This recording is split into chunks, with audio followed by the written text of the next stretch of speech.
One of the things I commonly see, for example, in cannabis users is that, cannabis is this miracle drug for them. It helps them sleep, it relaxes them, it makes them, more creative, although I must say they feel more creative. Whether they're actually creating is in question.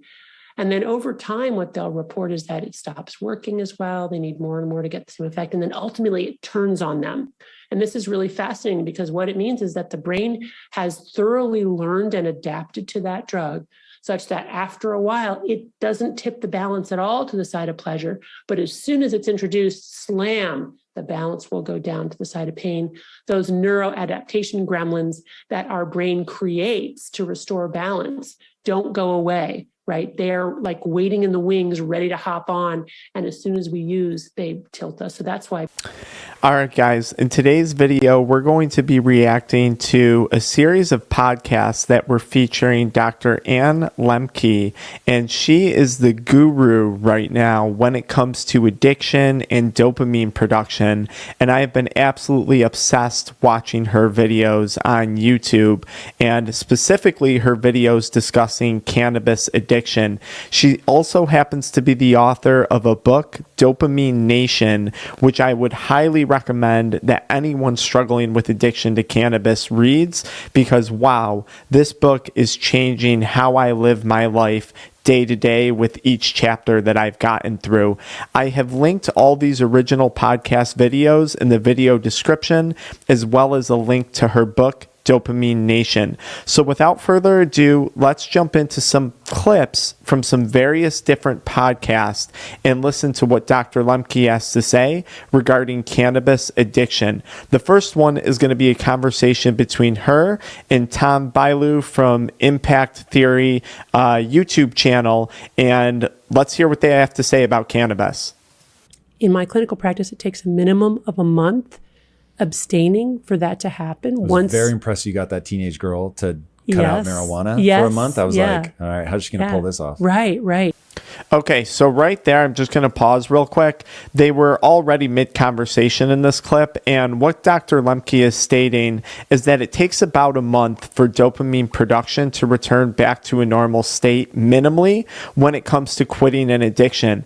And I think this is so powerful because throughout my active addiction, if someone had told me, Frank, you can start to reverse the last 9 years of suffering in a 30-day period, oh my gosh, that would have meant the world to me to hear something like that, because I know when you're going through the withdrawals, when you're going through the physical pain, it feels like it's never going to end. And I think just having an idea of a timeline and some degree of expectation, we can start to feel better when we're actually going through those physical withdrawals. Yeah, and it's hard to do because, the sensation is that I'm depressed and anxious, and that's why I'm using, because it relieves it. And what we're not able to see is the true cause and effect of, because I'm using this substance repeatedly and bombarding my, dopamine reward pathway, that is why I'm depressed and anxious. We talk about this all the time on my channel when it comes to depression and anxiety. So many people will come on and say, and I was under the same impression, that weed is helping with the depression, that it's helping with the anxiety. And what I tell people is once we cross over to addiction, the only depression and anxiety that weed is relieving is the depression and anxiety that's resulting from the consequences of having an addiction. So maybe we have a financial impact. There's been negative impacts on our relationships, negative impacts on our health, and we become depressed and anxious over those negative outcomes of addiction. We smoke weed, and temporarily we feel this relief from that depression and anxiety. But in all reality, weed and addiction may have been playing a large role in the cause of that depression and anxiety. It's like someone who smokes a cigarette and says it gives stress relief. The only stress that's relieving was the stress created by the nicotine craving. So this is where we're taking the mindset shift of seeing something that was once a solution as actually the cause of our problems. And the solution to our problems cannot be the same thing that's causing them. And that's the thing, that we're just that cause and effect loop. we're not good at seeing. But, she was willing to take that leap of faith to stop smoking cannabis for a month. And ultimately what she discovered, and this is really the beauty of this intervention, is that she herself gathered data and realized, first of all, she realized in the first 2 weeks she felt horrific, vomiting, and she realized that was her realization. Oh my goodness, I was really addicted. Like I hadn't realized I was, but that physiologic response when she stopped was a wake-up call for her. And then when she got to 4 weeks. And you quit a drug. All the things that you go through when it comes to withdrawals, these were all things that drug was doing to your body, the damage that it was causing. These withdrawals are a direct result of that substance use, in this case, cannabis. And I know for me, it was eye-opening. When I was sitting there going through the nausea, going through the paranoia and manic behavior, when I was going through all that, I couldn't believe what I was experiencing. And that was a really powerful motivator for me going forward to not wanting to return to cannabis use. And I love Dr. Lemke's approach, and we take a similar approach here at Addiction Mindset Recovery Coaching.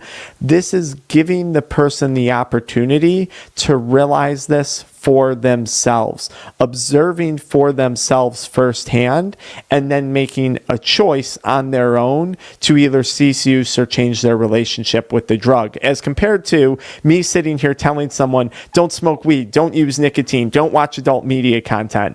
Because if it's not your choice, your experience, the quitting process is almost impossible and usually always unsuccessful. She just felt so much better, less depression, less anxiety, more time to do other things, more enjoyment in other things, because of course with addiction our focus narrows on that one thing.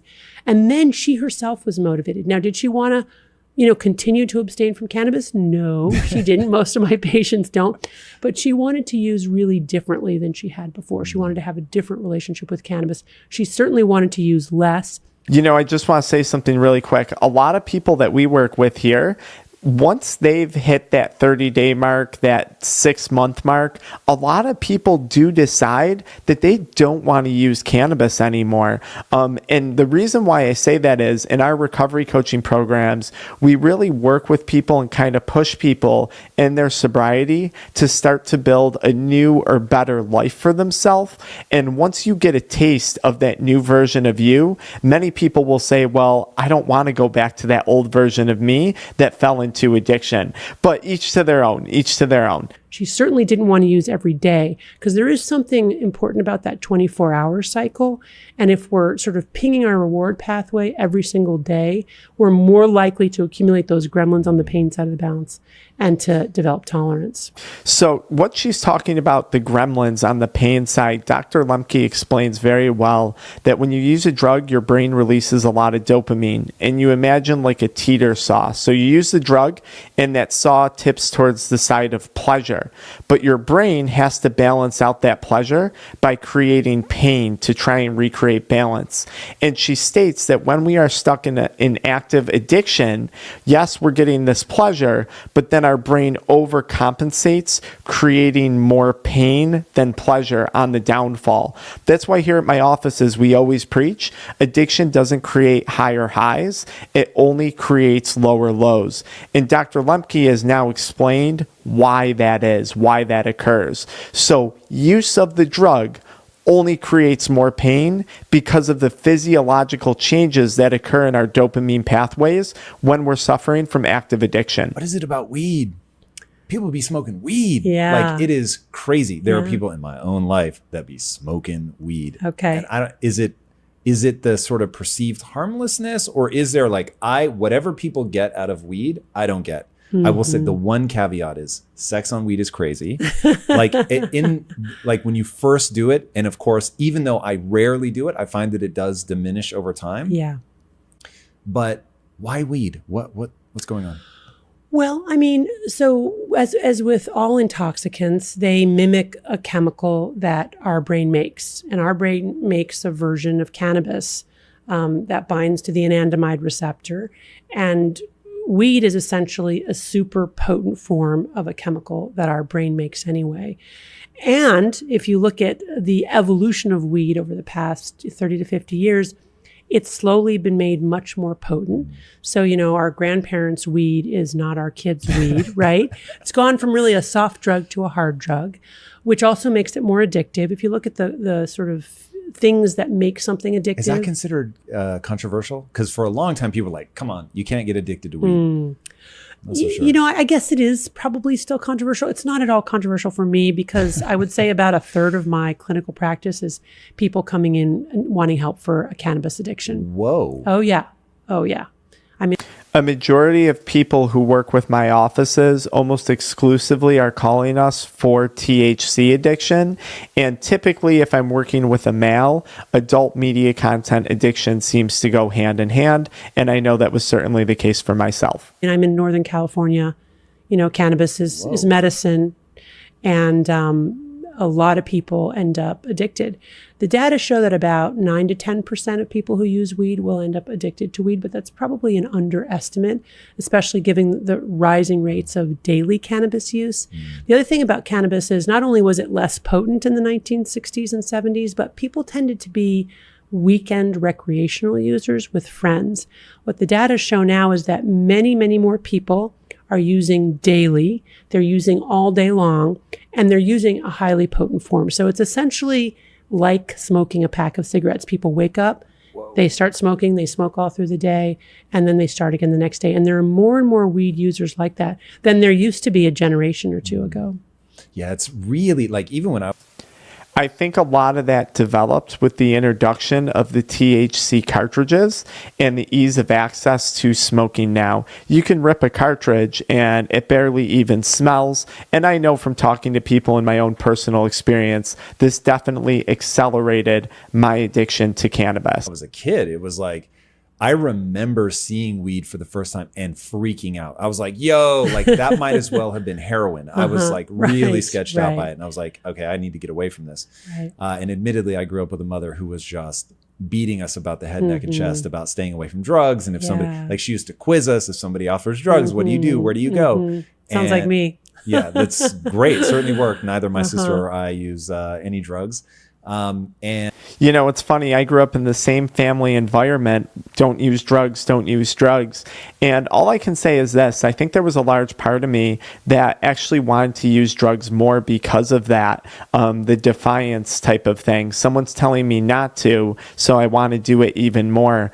And when it came to quitting for myself, I had to recognize that I wasn't quitting for anyone else, but I was making my own choice to quit, and that I wasn't forcing myself to quit, because if it had felt like I was forcing myself to quit, I naturally would then even want to defy my own rules that I put forth for myself. So just a caveat.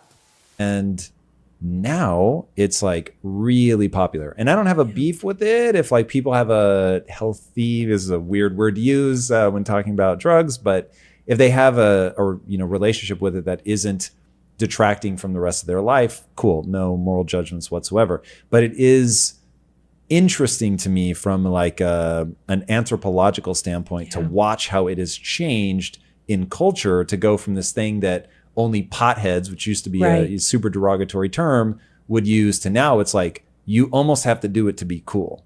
Right. And the other thing, very important, I mean, cannabis has become medicine, right? I mean, and there is clearly short-term medical utility. I will say, though, that the studies showing medicinal benefit, whether it's for seizure spasticity or for pain or for, other indications, are really short-term studies. We do not have good long-term studies showing long-term benefit, especially when used daily. But I think another thing on that too is, from my understanding, a lot of the studies revolving around cannabis actually play a role in the other endocannabinoids, or phytocannabinoids, I should say, found within the cannabis plant. So we're talking about CBD, CBG, CBN. Yes, there's medical benefit to THC, of course, but from what I've read, a lot of the medicinal benefit isn't actually coming from THC, but rather the other phytocannabinoids, which is fascinating because a lot of those other phytocannabinoids don't result in a high. So very interesting when we're talking about weed as medicine. It also makes it that much harder to quit when someone is using a drug medicinally, because now we have to address the factors of, well, how are we going to control pain? How are we going to work on the insomnia? What are we going to do for the anxiety? Those factors certainly need to be addressed in sobriety. People have this notion that cannabis is very safe and that it's not addictive. And we do know, from studies out of NIDA that the more people associate something as being medicinal, the less likely they are to be concerned about the dangers or the harms. So, is there studies coming out that show dangers and harms? Oh, yeah, of course. I mean, especially again with long-term use. First of all, smoking anything is bad for you, right? So certainly lung damage is huge. And most people who use cannabis, whether recreationally or medicinally, smoke it. Most people are not, doing edibles. There are people who do edibles, people do it in combination, but most people smoke it. And there are a lot of potential downsides associated, again, especially with daily long-term cannabis use, not the least of which is the potential of becoming addicted. I think addiction is potentially the worst side effect of any drug. And if you're watching this video, I think right now you could think of some instances in your life where your life is being negatively impacted by the consequences of addiction. Now we're going to jump into another podcast and listen to a little bit more about what Dr. Lemke has to say about cannabis use. Stimulus. So if the initial stimulus is pleasure, there's a price to pay for that, which is this transient experience of pain before the balance goes back to baseline. Another important rule governing this balance is that with repeated exposure to the same or similar stimulus, that initial response to the side of pleasure gets shorter and weaker, but the after response to the side of pain gets stronger and longer. So if we use the same drug over and over again, after a period of time, we will get less pleasure from it. But the price that we pay, the after effect, the come down, gets longer and stronger. And this is why repeated exposure ultimately kind of drives us into this chronic dopamine deficit state where... So this is where Dr. Lemke is discussing dopamine deficit, so a decrease in dopamine production with chronic drug use. And when we're in a dopamine deficit state, that can lead to feelings of anhedonia, which I've made other videos on this channel talking about anhedonia and cannabis use, which is essentially a just all-around lack of joy that we experience in our lives. Nothing gives us pleasure, nothing brings us joy. And what she's referencing here is when we abuse a drug, the consequences, the pain and the suffering, as our brain tries to counteract that pleasure that we experience, eventually greatly outweighs the pleasure, as we kind of hinted at earlier in our discussion. Nothing else is enjoyable, where our focus narrows to our drug of choice, and that's the only thing that we look forward to. And then, importantly, tolerance develops, meaning that we need more of that drug quantity-wise, or more potent forms of that drug in order to get the same effect, or in order for it to just work at all. And the sad thing is the effect that we're chasing is our next low point, not our next high. Now when I use cannabis, I get paranoid, I get anxious. It does the opposite. It makes me vomit, the opposite of what it used to do. And that, you can find for a lot of different drugs. Opioids used chronically can actually make physical pain worse. We're seeing this here, especially with chronic pain patients. Any of our drugs of choice, if we really think about them, we can ask ourselves, am I really even enjoying doing this anymore? I'm like caught in it. It's hard to stop, but I'm not sure I even like it anymore, which is why, again, dopamine is so central to this, like wanting something, even when we don't necessarily like that thing. Guys, be sure to check out Dr. Lemke's book and these full podcasts in the video description. I put all the links there. If you're sick and tired of continuing to do something that you don't want to be doing anymore, which is essentially the cycle of addiction, and you want help breaking that cycle, check out the pinned comment for our community support group, one-on-one coaching through our offices to help you quit using cannabis, or the free 7-step guide that I created to help you begin your quitting journey. Or follow me right into the next video where I talk about anhedonia and cannabis use. I'll see you guys in one of those areas that I just listed off. Until next time.